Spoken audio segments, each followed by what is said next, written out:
feel low, you can still go. Even when you feel slow, you can still go. Even when there's no hope, you can still go. I never answer to no, man, I still go. Go, go, go, go, go, go, go, go. Brian Giles with Brian Giles MTG, and I'm back from my travels through the multiverse into the realms of Final Fantasy. We're still there. We've still got more spoilers to go. So starting our list off, today we have Machinist Arsenal. It's kind of a beefy white and 4 for artifact equipment with job select. Equipped creature gets +2/+2 for each artifact you control and is an artificer in addition to its other types. Equipped for 4. So if you're playing in an artifact or equipment heavy deck, this thing, it could be worth it. I mean, it could get really big really fast, especially with a lot of low-cost artifacts. So hoo-ha.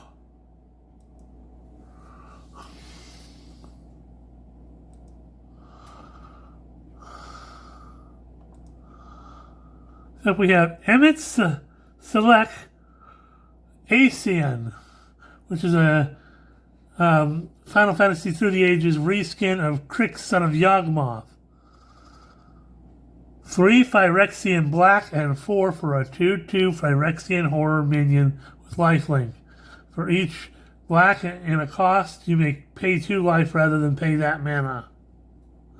If you cast a black spell, put a +1/+1 counter on Emmett's Select.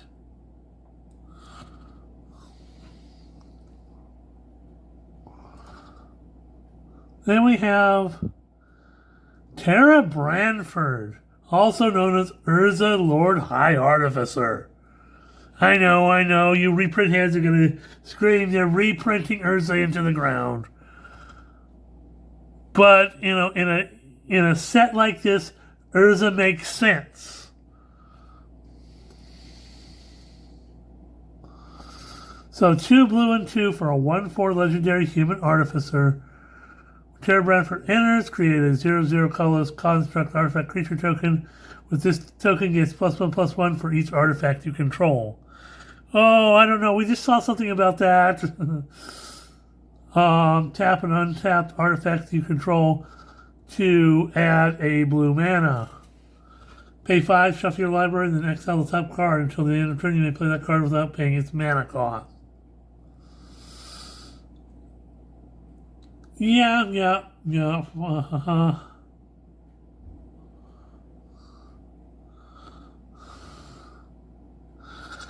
This is going to be too fun to have. But I think there's going to be a lot of people. This is also some Yoshitaka Amano artwork. And a lot of people, especially you know, the anime heads, are really going to want all the Amano artwork. And if you're a Final Fantasy head and you want a Final Fantasy bling out your Urza deck, well, there you go.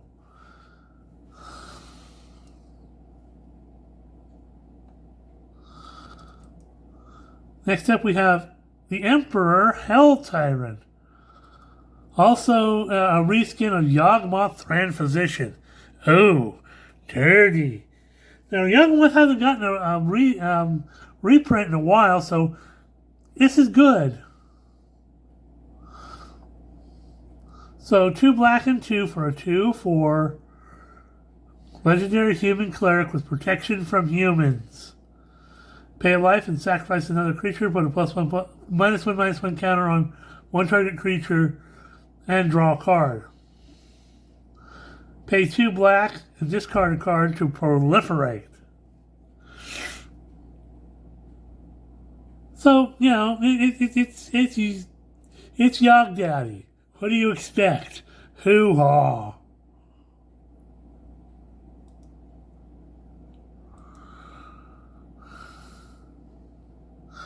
Then we have Minwu, Rebellion Strategist, also known as Mangara the Diplomat. White and 3 for a 2/4 human cleric with lifelink. Whenever an opponent attacks with creatures. If two or more of those creatures are attacking you and or planeswalkers you control, draw a card. Whenever opponent casts their second spell each turn, draw a card. So hoo-ha. Then we have Master Zandy, also known as Fencer Shaper Savant. 2 blue and 2 for a 2/2 legendary human wizard with flash. When he enters, return target spell or permanent to its owner's hand. Let's just hit bounce stuff, why don't we? Hoo-ha.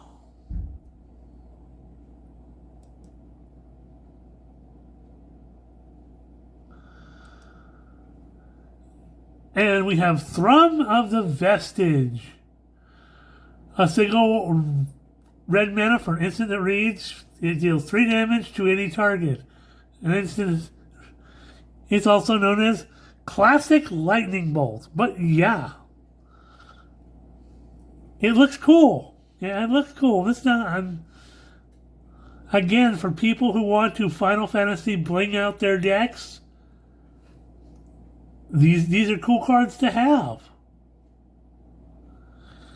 And you can get them in play boosters.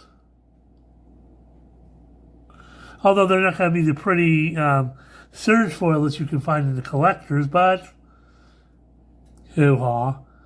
Dawn Warrior's Legacy, also known as Mizzix's Mastery. For red and 3, you get a sorcery that reads, exile a card that's an instant or sorcery from your graveyard. For each card exiled this way, copy it. Cast a copy without paying its mana cost and exile Dawn Warrior Legacy. And you can overload it for, it's a beefy 3 red and 5, but if you got a lot of stuff in your graveyard,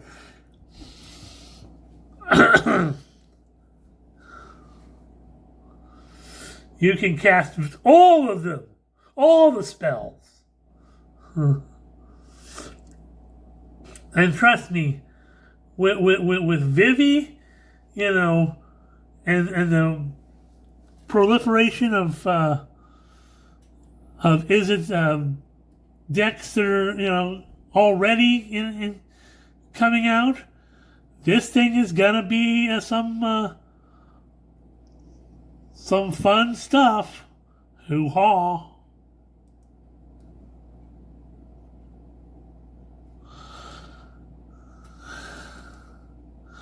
Next up, we have Warrior of Light, also known as Jodah the Unifier.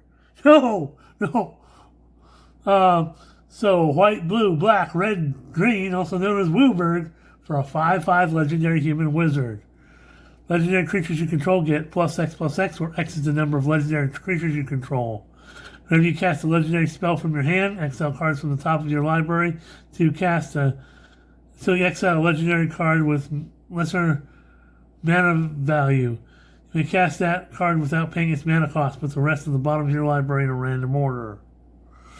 We talked about a card that does stuff for legendary creatures already, and this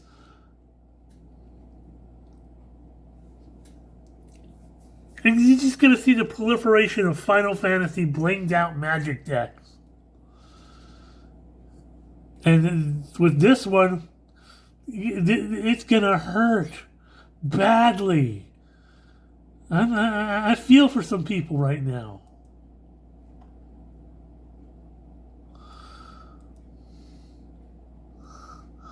Next up, we have Cecil Harvey, also known as Temna the Weaver, white, a black, and 1 for a 2/2 legendary human cleric with lifelink. At the beginning of each of your post-combat main phases may pay X life, where X is the number of opponents who were dealt combat damage this turn. If you do, draw X cards.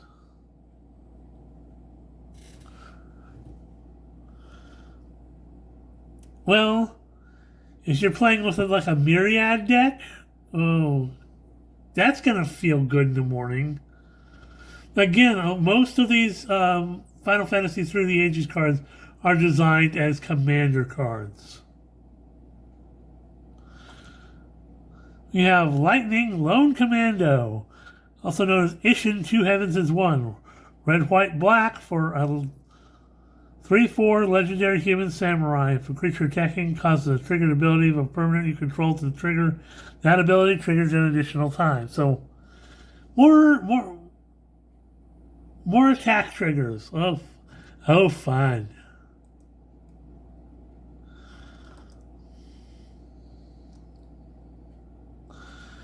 Next up, we have Instant Ramen. Ramen. Oops, wrong game. Too generic for an artifact food with flash. When it enters, draw a card. Pay 2 and tap and sacrifice it to gain 3 life. Not gonna lie, that's pretty solid, you know. 2 mana, you can flash it in to draw a card, and then you can, you know, use it as a food later on.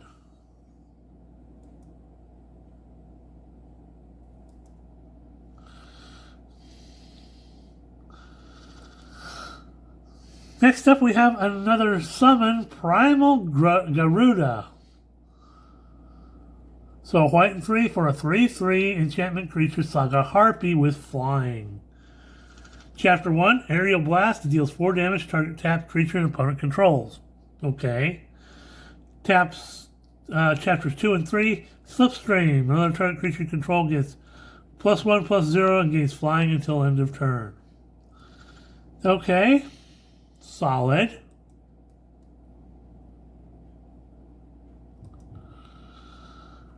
Another summon is Knights of the Round.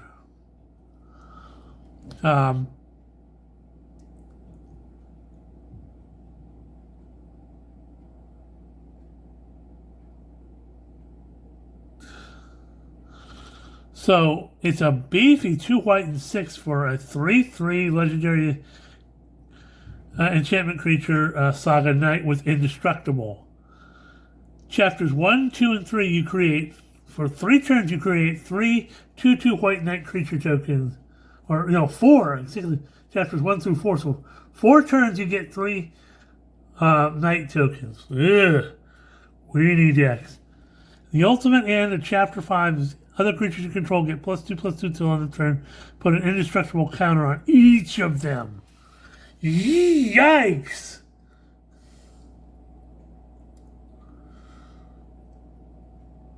Yeah, it's beefy, but, you got 4 turns that creates 3 knights every turn. And then on your 5th turn, you get, all your other creatures get +2/+2 and get indestructible counters. Not gonna lie, there's some, and there's also, there's stuff that'll reduce your enchantment costs too. So, hoo-ha. We have the Strahl, Smuggler's Copter. Well, makes sense. 2 mana for a 3/3 artifact vehicle, flying. Whenever this vehicle attacks or blocks, you may draw a card. If you do, discard a card. Crew it for 1. Hey, not gonna lie. Yeah. Useful.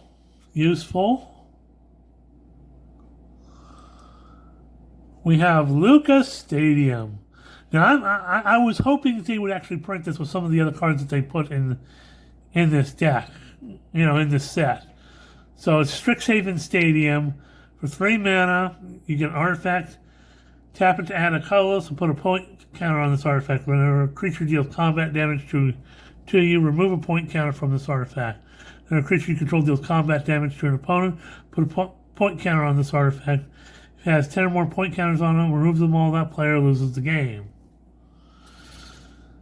And again, we've gotten some stuff, just recently that does some proliferate.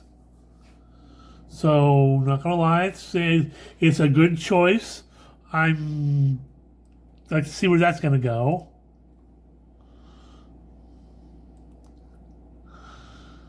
So next up is Titus Zanarkand Faith. So a reskin of Thrasios Triton Hero. So a green and a blue for a 1/3 legendary Merfolk Wizard. Play form generic, and you can scry one and reveal the top card of your library. If it's a land card, put it onto the battlefield tapped. Otherwise, draw a card. And that's partner. He'd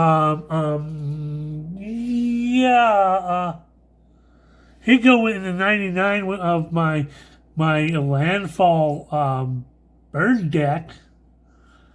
Yeah, why not?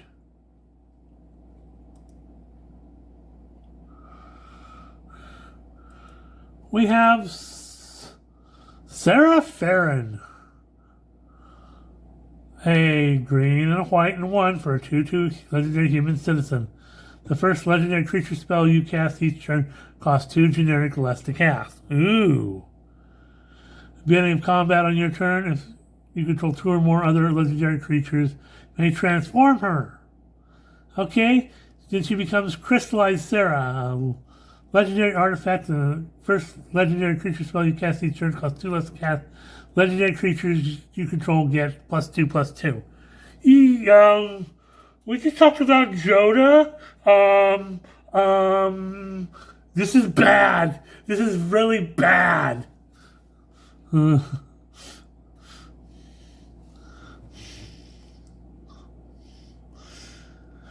This is an automatic include in your Jodah the Unifier deck. Oh my god. Then we have Summon Anima. So 2 black and 4 for a 4/4 legendary, or rather just an enchantment saga horror with menace. Chapters 1, 2, and 3 is pain. You draw 1 card and you lose 1 life. And then chapter 4 is Oblivion. Each opponent sacrifices a creature of their choice and loses 3 life. Ew. Nasty.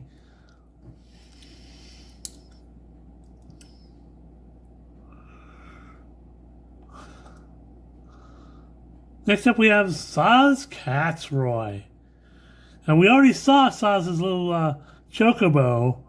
So a green and 3 for a 3/3 legendary human pilot. When it enters, you may search your library for a bird or a basic land card. Reveal it, put it in your hand, and shuffle. Whenever Saz Katzroy attacks, put a +1/+1 counter on target creature, then double the number of +1/+1 counters on that creature. Oh, ask me. I mean, this dude in the in a bird deck with landfall. Pairing him, in a deck that's piloted by Choco, the legendary Chocobo. He's gonna be crazy. And he's a mini +1/+1 counter doubler.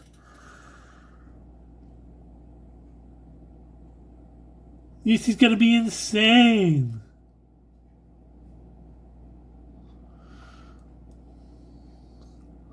So we got Nibelheim of Flame, 2 red and 2.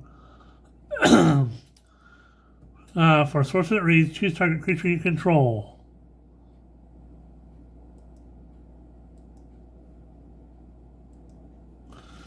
It deals damage equal to its power to each other creature. The spell was cast from a graveyard. Discard your hand and draw 4 cards. Yikes!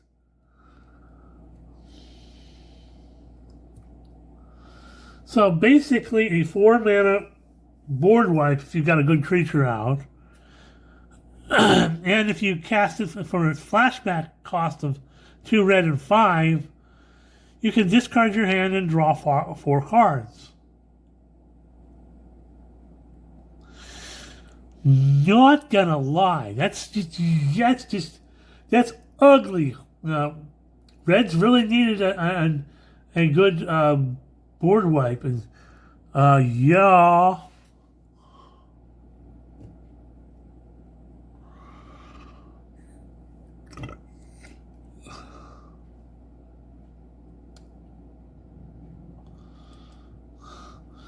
Next up, we have another Final Fantasy Through the Age Adventures of Vandael, also known as Laboratory Maniac. If you draw a card when your library has no cards in it, you win the game instead. Please, please don't print Thassa's Oracle again. That would just make things all the more things. So it's a blue and 2 for a 2/2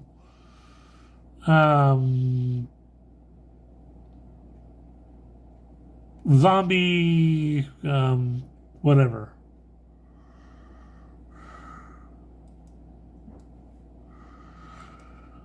Then we have Shantoto's Compulsion, also known as Diabolic Intent. Black and 1 for an instant that reads, or I think it's a sorcery, reads the additional cost to cast a spell, sacrifice a creature, search your library for a card, put that card into your hand, and shuffle. Well, yeah, Diabolic Intent. Next up we have Shadow Lord, Gix, Yawgmoth Praetor. Okay, good choice there. 2 black and 1 for 3/3 legendary Phyrexian Praetor. When a creature deals combat damage to one of your opponents, its control may pay 1 life. If they do, draw a card.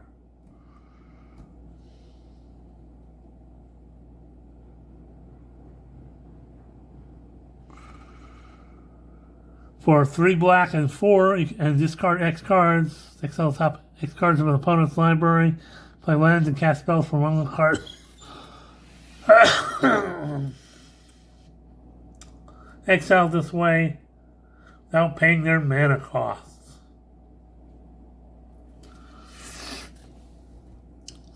Yeah. Because Gix.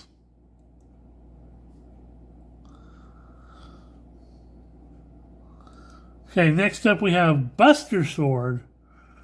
3 mana for an artifact equipment. Equipped creature gets +3/+2 whenever equipped creature deals combat damage to a player, draw a card. And you cast a spell from your hand with a mana value less than or equal to that damage without paying its mana cost, and equipped for 2. This is seriously bad. I mean, this card, yeah, it's mythic, it deserves it, but on combat damage, you can cast a spell from your hand that's less than or equal to the damage you dealt. If you're making stuff unblockable, it's just gonna be. This thing is gonna do stuff. Yeah, hoo-haw. Got Reno and Rude, 2/1 legendary human assassin with menace. Whenever Reno and Rude deals combat damage to a player, exile the top card of that player's library. Then you may sacrifice another creature or artifact. If you do, play the exiled card this turn, and mana of any type can be spent to cast it. So more stealing your spells. Hoo-ha. Yeah, that's just gonna go over well.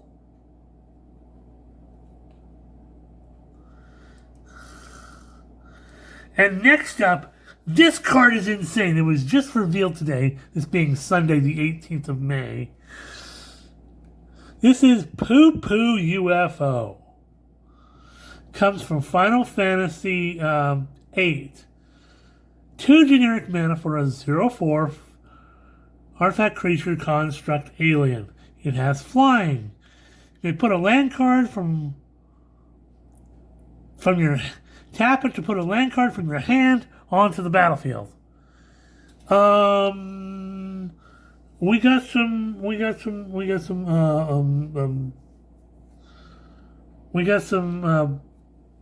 landfall strategies going on. This is bad.